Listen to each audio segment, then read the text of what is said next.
Every single morning, you wake up and without even realizing it, you become the same person you were yesterday. Same thoughts, same fear, same excuses. And you call that your personality.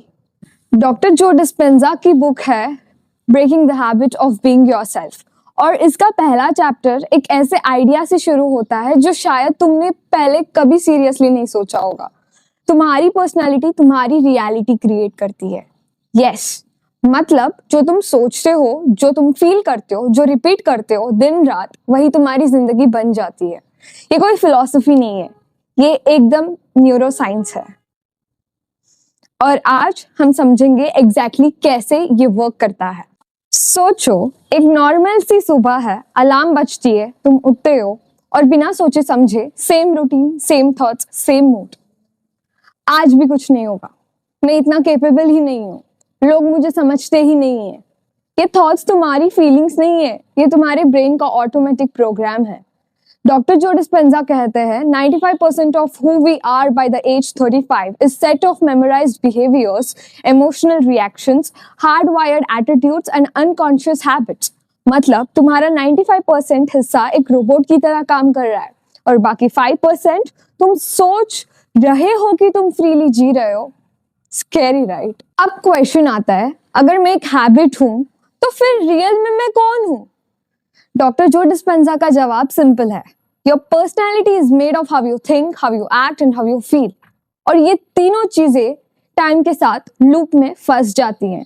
तुम एक specific तरीके से सोचते हो, वैसे ही feel करते हो, वैसे ही बिहेव करते हो, और फिर वही रियलिटी मिलती है, जिसे कंफर्म होता है हाँ मैं ऐसा ही हूँ। ये लूप तुम्हारी आइडेंटिटी बन जाती है। एक एग्जाम्पल लो, एक बंदा सोचता है मैं प्रेजेंटेशन में नर्वस हो जाता हूँ, तो वो फील करता है एंजाइटी, तो वो अवॉइड करता है पब्लिक स्पीकिंग, तो उसका ब्रेन कंफर्म कर लेता है हाँ मैं इसके कैपेबल ही नहीं हूँ, और ये बिलीफ सिस्टम बन जाता है। हमारी सबसे बड़ी गलती पता है क्या है? हम अपने पास्ट को अपने फ्यूचर डिसाइड करने देते हैं। जो बीता है वही सोचते हैं, जो दर्द मिला वही फील करते हैं, और फिर हम वंडर करते हैं मेरी लाइफ चेंज क्यों नहीं हो रही, क्योंकि तुम मेंटली और इमोशनली अभी भी वही पुराने मोमेंट्स में जी रहे हो। डिस्पेंजा कहते हैं if you keep thinking the same thoughts again and again, feeling the same emotions, you keep creating the same life.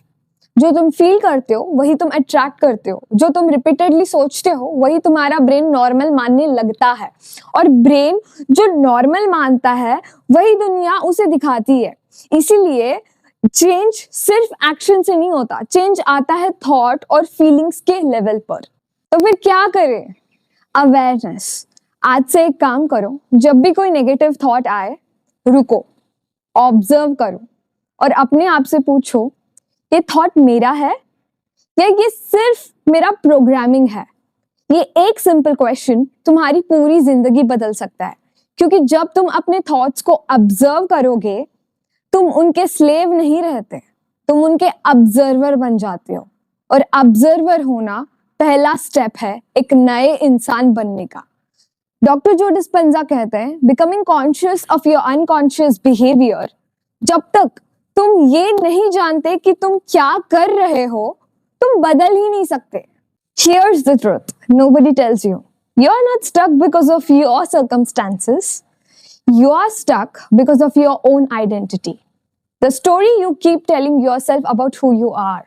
And the most powerful thing you can do today is not change your job, not change your city, not change your relationship. Change the way you think about yourself. Because the day you stop being prisoner of your past life is the day your future actually begins. And here, chapter 1 ends. But your transformation starts now.